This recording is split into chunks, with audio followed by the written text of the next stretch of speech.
सर्व इयत्ता 9वीचे विद्यार्थी मित्रांनो, आजचा आपला जो विषय आहे तो इतिहास व राज्यशास्त्र इयत्ता 9वी. राज्यशास्त्रामधला घटक तिसरा या ठिकाणी आपण बघणार आहोत. मागील घटकामध्ये आपण बघितलं, दुसरा जो घटक आपण बघितला राज्यशास्त्राचा, त्यामध्ये आपण भारताच्या परराष्ट्र धोरणाची वाटचाल, मग त्यामध्ये परराष्ट्र धोरण म्हणजे काय याचा अर्थ आणि स्वरूप आपण त्या ठिकाणी समजून घेण्याचा प्रयत्न केला. राष्ट्रीय हित संबंध म्हणजे काय हा भाग त्या ठिकाणी आपण शिकलो. आणि राष्ट्रीय हित संबंध आणि परराष्ट्र धोरण यांचा संबंध काय आहे किंवा परराष्ट्र धोरणावरचे निश्चित करणारे घटक होते. म्हणजे एखाद्या देशाबरोबर परराष्ट्र धोरण जर आपल्याला स्वीकारायचं असेल, परराष्ट्र संबंध निर्माण करायचे असेल, तर त्यामध्ये कोणते घटक महत्त्वाचे आहेत, त्या घटकांचा निश्चित करणारे जे घटक आहे त्याचा या ठिकाणी आपण अभ्यास केला. शिवाय आपण आपल्या भारताने कशा प्रकारे परराष्ट्र धोरणाचा स्वीकार केलेला आहे हे सगळे भाग आपण दुसऱ्या घटकामध्ये बघितले. आता यामध्ये आपण तिसरा जो घटक बघणार आहोत तो म्हणजे भारताची सुरक्षा व्यवस्था. आणि विद्यार्थी मित्रांनो, तुम्हाला माहिती आहे की भारताची सुरक्षा व्यवस्था किती महत्त्वाची आहे. कारण आजच्या परिस्थितीमध्ये 21व्या शतकामध्ये जात असताना प्रत्येक देश आपापल्या सुरक्षेसाठी उपाययोजना करतो.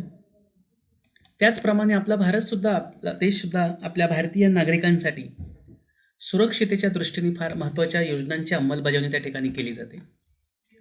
आणि मग त्यामधून आता सुरक्षा का करावी लागते, कारण आजकालच्या परिस्थितीमध्ये बघितलं ते की आपल्या भारताच्या अनेक शेजारील राष्ट्रांच्या आणि आपल्या असलेल्या सीमा यांचा जर विचार केला, आणि काही असे देश आहे की जरी आपल्यापासून हजारो किलोमीटरवरती दूर असले तरी आपल्यावरती आक्रमण करण्याचा प्रयत्न कुठल्या ना कुठल्या मार्गाने करत असतात.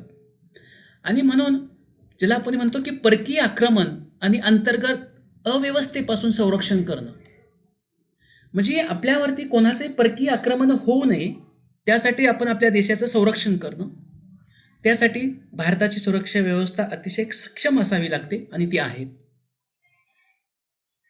त्याचबरोबर अंतर्गत अव्यवस्थेपासून आपलं संरक्षण करणं आणि सीमारेषा सुरक्षित ठेवणं. आपल्या देशाच्या ज्या चारही बाजूच्या सीमारेषा आहेत त्या सीमारेषेचं संरक्षण करणं, त्या सुरक्षित ठेवणं हे राष्ट्राचं प्राथमिक हित संबंध असतात, हे या ठिकाणी आपल्याला समजलं. मग त्यासाठी प्रत्येक राष्ट्र काय करतंय की आपल्या राष्ट्रीय पातळीवरती एक भक्कम अशी सुरक्षा व्यवस्था निर्माण करतं. अर्थात हे प्रत्येक राष्ट्र आपापल्या पद्धतीने, आपापल्या पर्यायाने आपली राष्ट्रीय सुरक्षा व्यवस्था त्या ठिकाणी ठरवत असतं. आणि भारताने सुद्धा अशी राष्ट्रीय सुरक्षा व्यवस्था निर्माण केली असून तिचं स्वरूप काय आहे आणि सुरक्षा व्यवस्थेसमोर आपल्या भारताचे कोणते समस्या आहे किंवा आव्हाने आहेत याचा विचार या ठिकाणी आपण समजून घेणार आहोत. आणि म्हणून प्रत्यक्ष आपण आपल्या भारताची सुरक्षा व्यवस्था या घटकाला सुरुवात करूया. पहिला जो मुद्दा आहे यामध्ये राष्ट्रीय सुरक्षा म्हणजे काय हा समजून घ्या. राष्ट्रीय सुरक्षा, आता आंतरराष्ट्रीय व्यवस्था सार्वभौम राष्ट्राची बनलेली असते. मग ही जी सर्व सार्वभौम राष्ट्र आहे ती एकमेकांना सहकार्य करीत असतात, एकमेकांना मदत करत असतात. मग ती सहकार्य करणं, मग आयात निर्यात, व्यापाराच्या दृष्टीने, राजकीय संबंध किंवा सांस्कृतिक देवाणघेवाण किंवा तंत्रज्ञानामधली देवाणघेवाण, या सगळ्या गोष्टींमध्ये ही जी राष्ट्र आहे या जगामधली ही राष्ट्र एकमेकांना सहकार्य करत असतात, मदत करत असतात. परंतु हे जरी करत असले तरी कधी कधी असाही प्रश्न निर्माण होतो किंवा असे समस्या निर्माण होतात की कधी कधी ह्या राष्ट्रांमध्ये संघर्ष सुद्धा निर्माण होऊ शकतात. आणि म्हणून सहकार्य जरी करीत असले तर काही वेळेस संघर्ष निर्माण होतात. राष्ट्रामध्ये सीमारेषेविषयी वाद निर्माण होत असतात, तर काही वेळेस पाणी वाटपावरून त्यांच्यामध्ये संघर्ष निर्माण होतात. जसं आता उदाहरणार्थ भारत आणि पाकिस्तान यांच्यामधले काही संघर्ष आपण नेहमीच वर्तमानपत्रातून, मीडियाच्या माध्यमातून प्रत्यक्ष आपण बघतो त्या ठिकाणी. मग ते संघर्ष अनेक कारणांमुळे होतात. त्यामध्ये पाणी वाटपांवरून, पाणी अडवण्यावरून असे काही संघर्ष त्या ठिकाणी होतात, संरक्षणावरून, किंवा पाकिस्तान काही सैन्य आपल्या हद्दीमध्ये घुसलं जातं, आपल्यावरती दहशतवादी हल्ला केला जातात. अशा अनेक गोष्टींमुळे संघर्ष निर्माण त्या ठिकाणी होतात. आणि म्हणून हे संघर्ष निर्माण होत असताना त्यामध्ये काही आंतरराष्ट्रीय करारांचं पालन सुद्धा न करणे यावरूनही संघर्ष त्या ठिकाणी निर्माण होत असतात. परस्परांसाठी सतत स्पर्धा निर्माण करणं, शेजारी देशातून निर्वासितांचे लोंढे येणं, ही काही संघर्षाची अन्य सुद्धा कारणे असू शकतात. म्हणजे आंतरराष्ट्रीय पातळीवरती जरी काही देश एकमेकांना सहकार्य करत असेल, एकमेकांचे संबंध असेल, परंतु कधी कुठल्या कारणावरून संघर्ष होऊ शकेल हे सांगू शकत नाही. आता बघा सध्याची परिस्थिती बघा, कोविड-19चं वातावरण संपूर्ण जगामध्ये आपण बघतो आहोत. तर अमेरिकेचे आणि चीनचे संघर्ष सुरू झाले, भारताचे आणि चीनचे संघर्ष सुरू त्या ठिकाणी झाले. म्हणजे कुठल्या कारणामुळे संघर्ष निर्माण होऊ शकतात हे सांगू शकत नाही. आणि त्यातून मग अशा प्रकारचे संघर्ष जर निर्माण झाले तर त्याचे निराकरण करणं, तडजोडी करणं, चर्चा याच्या आधारे ते केले जातात. परंतु जेव्हा संवाद साधून, चर्चा करून, तडजोडी करण्याचा प्रयत्न करून जेव्हा असे प्रयत्न अपुरे ठरतात तेव्हा काय होऊ शकतं, तर एखादं राष्ट्र युद्धाचाही विचार करू शकतं. आणि मग अशा वेळेस एका राष्ट्राने दुसऱ्या राष्ट्रावरती आक्रमण करणे, राष्ट्राच्या सार्वभौमत्वाला आव्हान देणे, यामुळे राष्ट्राच्या सुरक्षेला धोका निर्माण होतो. आपण बघितलं की भारत पाकिस्तानचं जे कारगिल युद्ध आपण बघितलं की आपल्या भारतीय बऱ्याच भूमीमध्ये कारगिल जो प्रदेश आहे त्यावरती पाकिस्तानच्या सैन्याने आक्रमण केलं, घुसखोरी त्या ठिकाणी केली काही कारण नसताना, आपलाच भूप्रदेश भारताचा. आणि मग ते कारगिल युद्ध त्या ठिकाणी घडलं आणि त्या कारगिल युद्धामध्ये आपण भारताने विजय त्या ठिकाणी मिळवला.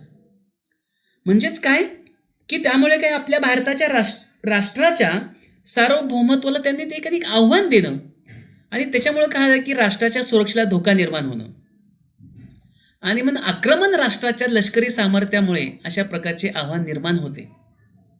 आणि म्हणून कोणत्याही परिस्थितीमध्ये राष्ट्राच्या सार्वभौमत्वाचे आणि अस्तित्वाचे रक्षण करणं हे पहिलं त्या राज्याचं कर्तव्य आणि जबाबदारी असल्याने राज्याला सुद्धा आपली सुरक्षा व्यवस्था सज्ज आणि अद्ययावत त्या ठिकाणी ठेवावी लागते.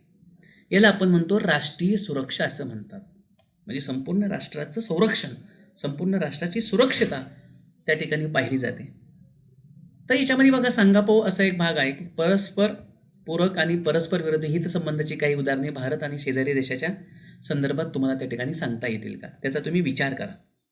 त्यानंतर पुढचा मुद्दा जो आहे राष्ट्रीय सुरक्षिततेचे जतन करण्याचे मार्ग.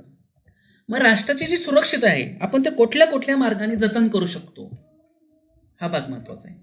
आणि मग याच्यामध्ये जर आपण बघितलं तर राष्ट्राच्या सुरक्षेचा संबंध भौगोलिकतेशी जोडलेला आहे. याचं कारण असं आहे की भौगोलिकदृष्ट्या अधिक निकट असणाऱ्या राष्ट्राकडून राष्ट्रीय सुरक्षेला धोका निर्माण होण्याची शक्यता असते. आणि मग अशा वेळेस आपल्या भौगोलिक सीमारेषांना असलेला धोका कोणता आहे, हे कोणाकडून आहे व तो कोणाकडून होऊ शकतो आहे हे ओळखणं फार महत्त्वाचं आहे. त्यासाठी आपल्याला अतिशय सावध राहावं लागतं. हा एक मुद्दा महत्त्वाचा आहे. त्यानंतर दुसरा असा एक मुद्दा येतो या ठिकाणी की मग हा धोका जर दूर करायचा असेल, दूर ठेवायचा असेल तर त्यासाठी काय, तर त्यासाठी आपल्याला आपलं जे राष्ट्र आहे किंवा आपला जो भारत देश आहे या आपल्या राष्ट्राला आपली लष्करी ताकद वाढवावी लागते. मग ते सैन्य दल, नौदल, हवाई दल, वायुदल, म्हणजे थोडक्यात तिन्ही दलं आपले सक्षम असावी लागतात आणि लष्करी ताकद आपल्याला वाढवावी लागते, ती बळकट त्या ठिकाणी करावी लागते. मग त्यासाठी आपल्याला आधुनिक तंत्रज्ञानाचा वापर करावा लागतो, अत्याधुनिक शस्त्रांची निर्मिती करावी लागते, अत्याधुनिक शस्त्रांचा पुरवठा त्या ठिकाणी सैन्यापर्यंत पोहोचवावा लागतो आणि काही धोके कुठे कुठे निर्माण होऊ शकतात त्याचा अंदाज बांधावा लागतो. त्यासाठी आपण काही शस्त्रांची आयात करतो किंवा शस्त्रांची निर्मिती करू शकतो. आणि जे संरक्षण दलं आहे आपले तिन्ही वायुदल, हवाई दल आणि भूदल, तर हे त्यांचं आधुनिकीकरण आणि ती अद्ययावत करणं ह्यासारखे मार्ग त्या ठिकाणी आपल्याला अवलंबावे लागतात आणि ते आपण परिपूर्णपणे सक्षमपणे आपला भारत देश करत असतो. दुसरा मुद्दा, पुढचा तिसरा मुद्दा यामध्ये काय येतो की युद्धाच्या मार्गाने संघर्ष निराकरण करणे व राष्ट्रीय सुरक्षिततेची जपणूक करणे अधिक तणावाचे आणि आंतरराष्ट्रीय शांतता धोक्यात असणारे असते. ज्यावेळेस असे काही प्रसंग त्या ठिकाणी निर्माण होतात त्यावेळेस जे काही युद्धाच्या मार्गाने संघर्षाचं निराकरण करणे आणि राष्ट्रीय सुरक्षिततेची जपणूक करणे त्यामध्ये अधिक तणावाचे आणि आंतरराष्ट्रीय शांतता धोक्यात असणारे असते. म्हणून काही राष्ट्र अन्य राष्ट्राचा पाठिंबा मिळून राष्ट्रीय सुरक्षेला असणारा धोका कमी करण्याचा प्रयत्न त्या ठिकाणी करतात. आता या ठिकाणी एक गोष्ट यामध्ये दिलेली आहे बघा, हे तुम्हाला पटते का? काय म्हटलंय की लष्करी ताकद वाढवण्याचा प्रयत्नात राष्ट्रे परस्परांशी शस्त्र स्पर्धा सुरू करतात आणि शस्त्र स्पर्धेमुळे असुरक्षिततेची भावना अधिकच वाढते. असुरक्षिततेची भावना राष्ट्रीय सुरक्षेला असणारे धोके वाढते. हे धोके टाळण्यासाठी शस्त्र स्पर्धेची नव्हे तर शस्त्र कपातीची गरज आहे का? खूप मोठा प्रश्न आहे. म्हणजे विचार करण्यासारखी गोष्ट आहे. खरं आहे ते. मग अशा वेळेस हे आपल्याला पटतं का? तर हे आपल्याला पटत नाही. याचं कारण असं आहे की जर शस्त्र स्पर्धा निर्माण करण्याची जर भावना प्रत्येक राष्ट्रामध्ये जर झाली तर त्याच्यामध्ये प्रचंड शस्त्राची निर्मिती होते आणि शस्त्राची जर निर्मिती झाली तर मग काय होतं की प्रत्येक देश काय म्हणतो की माझ्याकडे एवढे शस्त्र आहेत, माझ्याकडे प्रचंड शस्त्राचा साठा उपलब्ध आहे. दुसरा देश त्या प्रकारे अशाच प्रकारचे स्वरूपाचे काम त्या ठिकाणी करत असतो आणि तोही म्हणतो माझ्याकडे प्रचंड शस्त्राची निर्मिती आहे, मी शस्त्रांनी सज्ज आहोत आणि त्यातून स्पर्धा निर्माण होतात. आणि मग याचा अर्थ ते राष्ट्र एकमेकांशी सुरक्षितेच्या बाबतीत त्या गोष्टी करतात असं म्हणता येत नाही. तर त्यामध्ये असुरक्षितेची भावना अधिकच वाढीस लागते आणि जेव्हा असुरक्षितेची भावना राष्ट्रीय सुरक्षेला असणारे धोके वाढतात आणि हे धोके टाळण्यासाठी शस्त्र स्पर्धेची नव्हे तर शस्त्र कपातीची गरज आहे. हे अगदी 100% खरं आहे. आणि म्हणून काही काळामध्ये सुद्धा अनेक देशांनी याच्यावरती विचार केला की आंतरराष्ट्रीय संघटनेमध्ये त्या ठिकाणी ठरवलं, जे काही संयुक्त राष्ट्र संघटना आहे त्यामध्ये अशा प्रकारे ठरवलं. अनेक राष्ट्रांनी त्याच्यामध्ये सांगितलं की प्रत्येक राष्ट्राने शस्त्र कपातीची गरज आहे आणि त्या स्वरूपात काही राष्ट्रांनी केले आणि त्यामध्ये शस्त्र कपातीची काही सूचना अनेक राष्ट्रांनी मान्य केली आणि ह्या गोष्टी आहे त्यामध्ये शस्त्र कपाती त्या ठिकाणी कमी होऊ लागली. तर अशा प्रकारे ह्या गोष्टी त्यातून महत्त्वाच्या आपल्या लक्षामध्ये येतात. त्यानंतर भारताची सुरक्षा यंत्रणा. आता यामध्ये भारताची सुरक्षा यंत्रणा हा अतिशय महत्त्वाचा भाग आहे. लक्षात घ्या, आपल्याकडे 3 दल आहेत. भूदल जे जमिनीवरचं दल आहे, म्हणजे जमिनीवर लढणारं सैन्य, मग ते रणगाडे असेल, तोफा असेल, सैनिक असेल, भूदल जमिनीवरचं. नौदल जे लढाऊ जहाजाच्या साह्याने किंवा म्हणजे सागरी मार्गात लढाऊ जहाजं किंवा पाणबुडीच्या साह्याने युद्ध त्या ठिकाणी करणं किंवा संरक्षण करणं, नौदल हा एक भाग त्या ठिकाणी असतो. आणि तिसरं दल आहे वायुदल, म्हणजे जे आकाशामधून क्षेपणास्त्रे दुसऱ्या देशावरती डागणं, विमानाच्या साह्याने युद्ध त्या ठिकाणी करणं, रोखणं, त्याला आपण वायुदल असं म्हणतात. आणि भारताची ही तिन्ही दलं अतिशय सक्षम आहे. भूदल, नौदल आणि वायुदल हे तिन्ही दलं आपल्या संपूर्ण भारताच्या सुरक्षितेचं काम त्या ठिकाणी करतात. आणि म्हणून आज संपूर्ण भारतातले नागरिक अतिशय आनंदाने, सुखाने, समाधानाने ह्या भारतामध्ये आपलं जीवन जगतात. केवळ ह्या तिन्ही दलांच्या जोरावरती आपण सुरक्षित आहोत.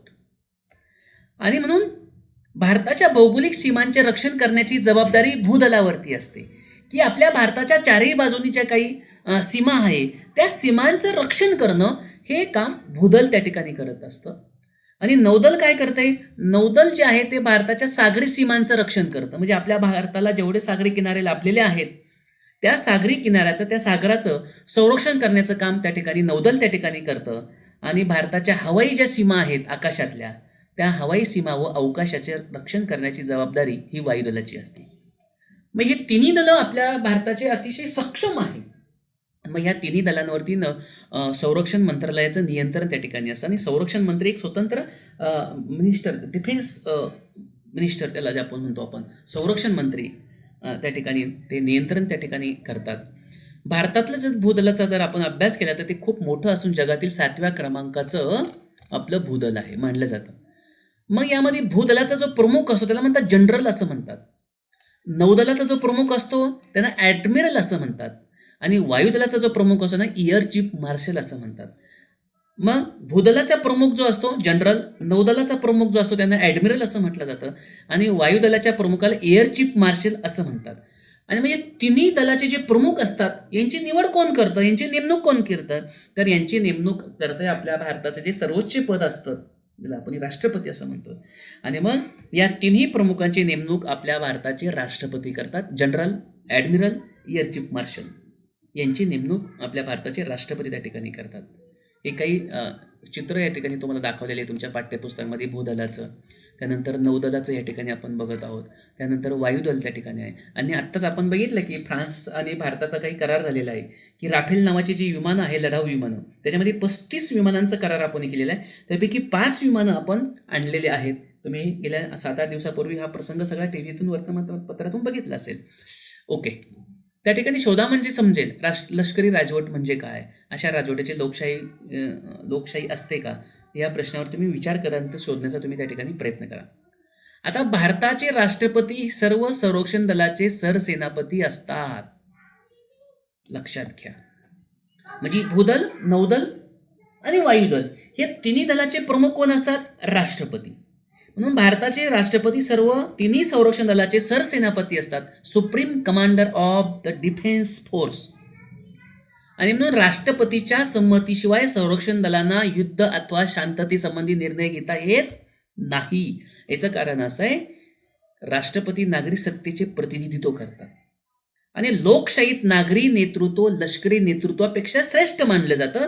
म्हणून राष्ट्रपतीच्या परवानगीशिवाय कोणत्याही तिन्ही दलांना कोणत्याही प्रकारचा निर्णय त्या ठिकाणी घेता येत नाही.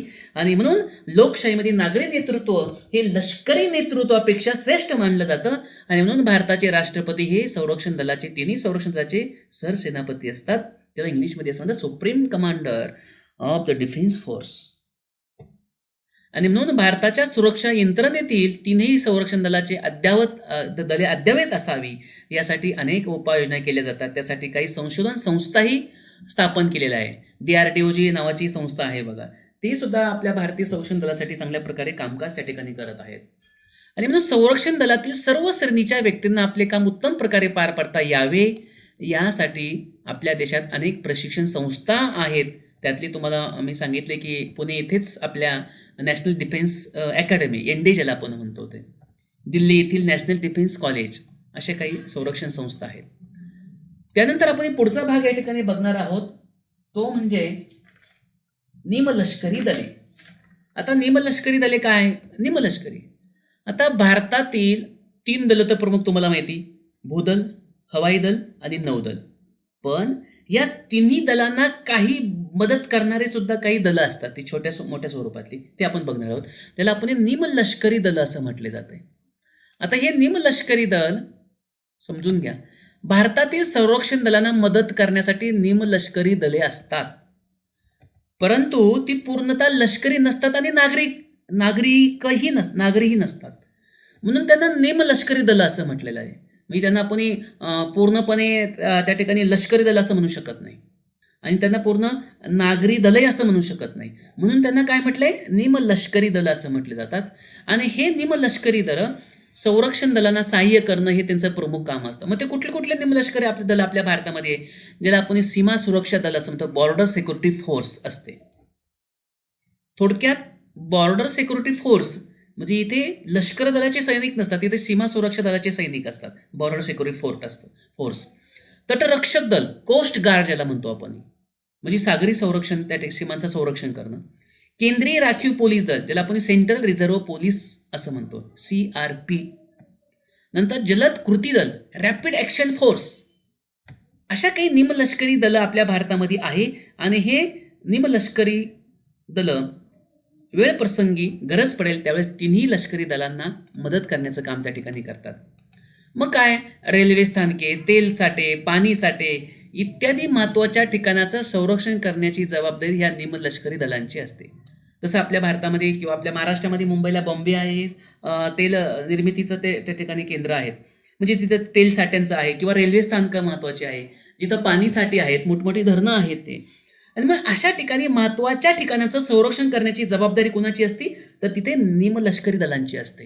किंवा काही नैसर्गिक किंवा मानवनिर्मित आपत्तीचं व्यवस्थापन करण्यात किंवा व्यवस्थापन त्यांचा सहभाग त्या ठिकाणी असतो. किंवा शांततेच्या काळात देशाच्या आंतरराष्ट्रीय सीमाचं रक्षण करण्याची जबाबदारी सुद्धा या निमलष्करी दलांवरती त्या ठिकाणी असते. पुढचा मुद्दा आहे की सीमेजवळच्या भागात राहणाऱ्या नागरिकांच्या मनात सुरक्षितेची भावना निर्माण करणे. जसे आपले भारत आणि पाकिस्तानची सीमा आहेत, आणि मग भारत पाकिस्तानच्या सीमेवरती आपल्या भारताच्या हद्दीमधले जे काही नागरिक आहेत ते नेहमी भयभीत असू शकतात, कारण शेजारीच आपला पाकिस्तान शत्रू राष्ट्र आहे. कोणत्याही प्रकारे केव्हाही बी दहशतवादी शिरणं, त्यांच्यावरती तोफांचा मारा करणं, असे प्रसंग आपण बघतोय नेहमी वर्तमानपत्रातून, मीडियातून.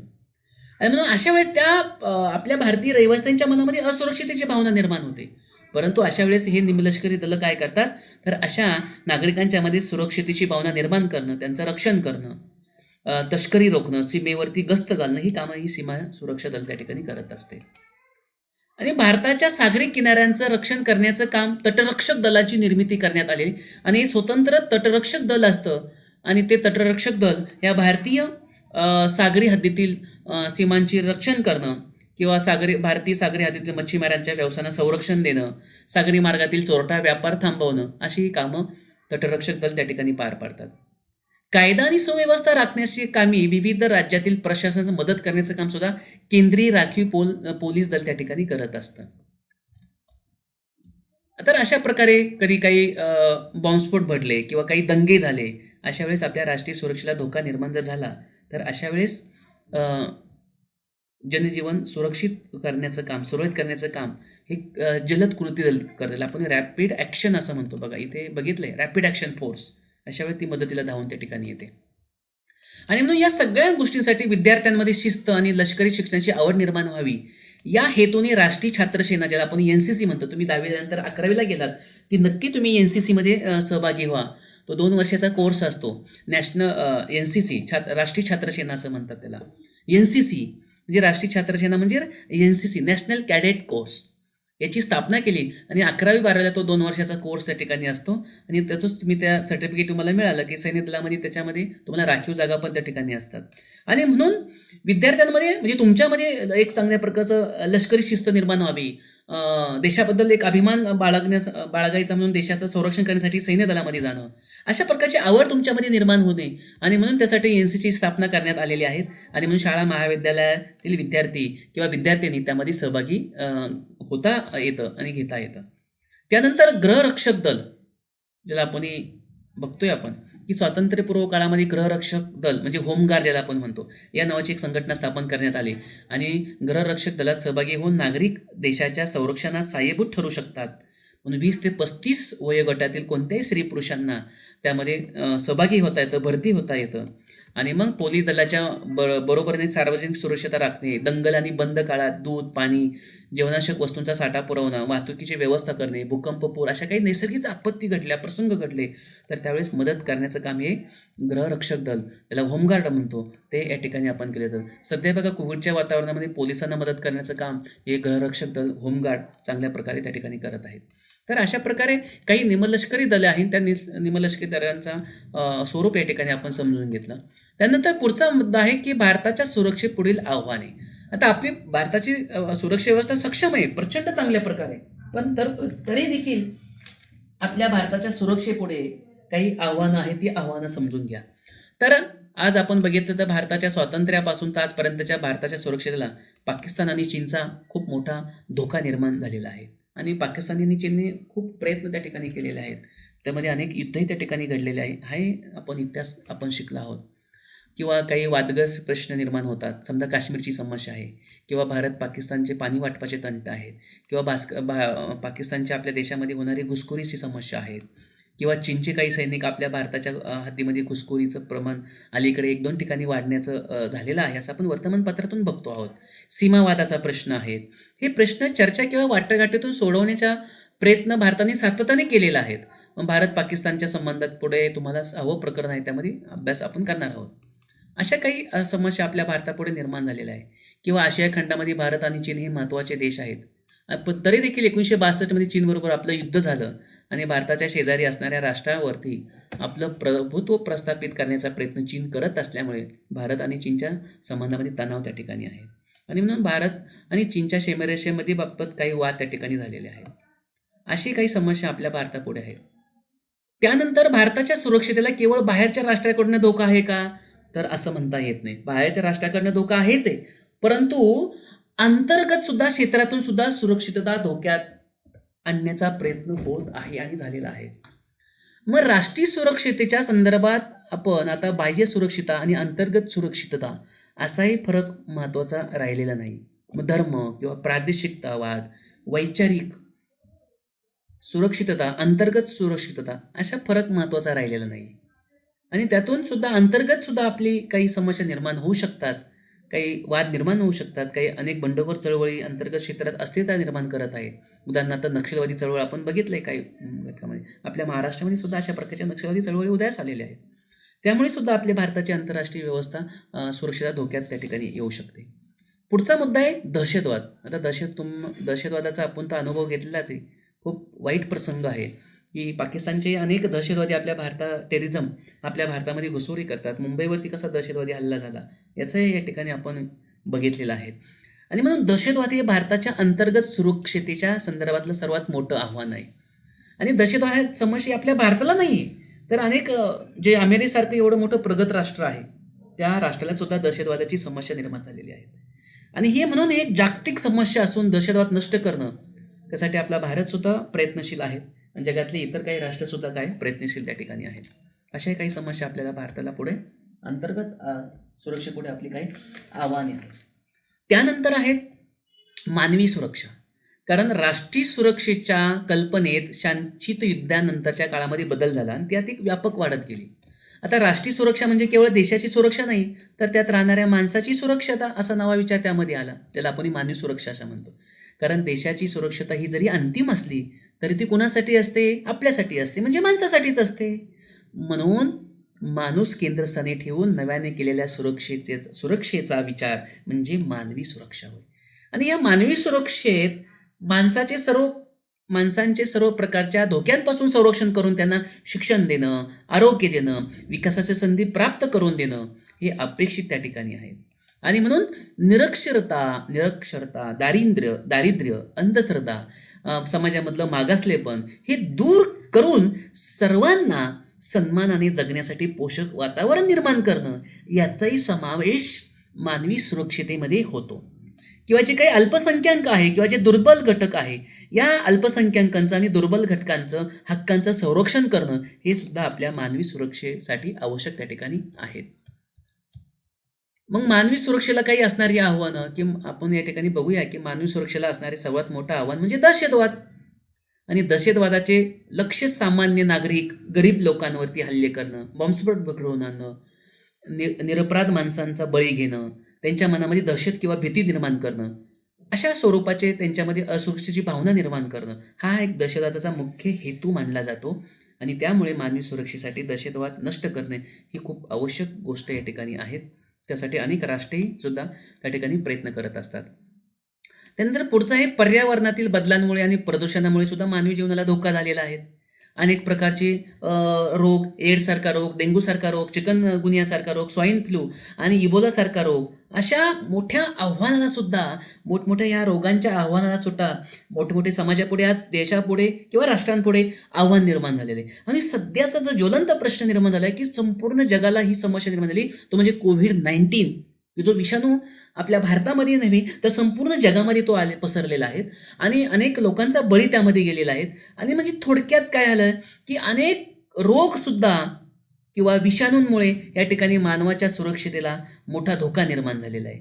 आणि म्हणून अशा रोगांपासून मानवाचं संरक्षण करणं हा सुद्धा मानवी सुरक्षतेचा घटक त्या ठिकाणी मानला जातो. आणि याच्यावरती आता मानवाच्या सुरक्षेसाठी जो कोविड-19 जो विषाणू आहे त्याच्यावरती संपूर्ण जगावरती संशोधन त्या ठिकाणी चालू आहे आणि या मानवी सुरक्षेला मोठा धोका त्या ठिकाणी निर्माण झालेला आहे. तर भारताच्या सुरक्षा व्यवस्थेचे स्वरूप आपण या प्रकरणात अभ्यासले. राष्ट्रीय सुरक्षा ते मानवी सुरक्षा अशा सुरक्षेसंबंधीचा कल्पनेत झालेला बदलही आपण या प्रकरणामध्ये समजून घेतलेला आहे. तर अशा प्रकारे आपला जो भारत देश आहे हा भारत देश तिन्ही दलांच्या साह्याने संपूर्ण आपल्या भारताची सुरक्षा व्यवस्था चोख पद्धतीने, चांगल्या पद्धतीने बजावत आहेत.